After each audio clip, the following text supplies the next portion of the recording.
Which is the smallest planet of the solar system.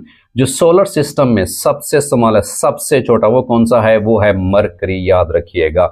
और फिर ये भी सवाल पूछा जाता है the biggest planet of the solar system. The biggest planet वो कौन सा है? याद रखिएगा, जुपिटर है। The biggest planet is biggest planet that is Jupiter, याद रखिएगा जी। वो क्या है? वो है Jupiter.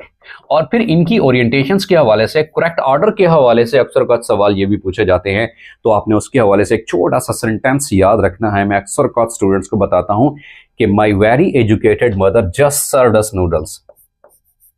My very educated mother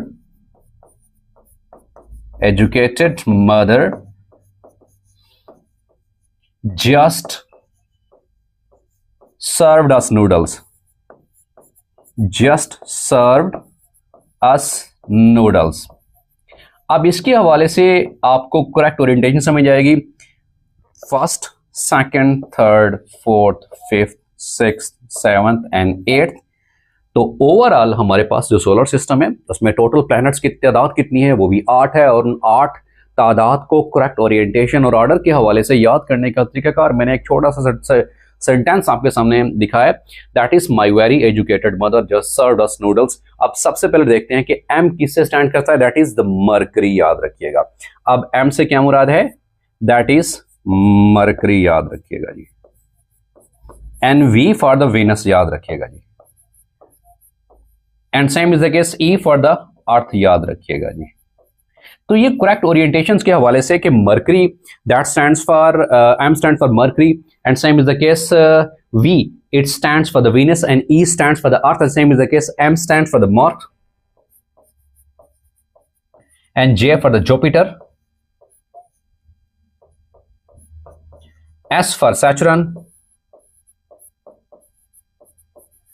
and U for Uranus and same is the case N for Neptune। तो ये हमारे पास ओवरऑल तरतीब है।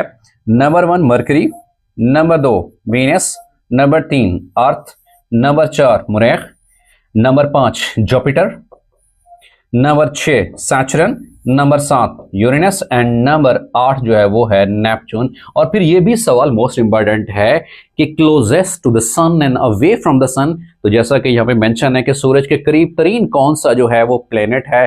That is the mercury. और सूरज से सबसे दूर फार अवे जो फासले के ऊपर है वो कौन सा है? वो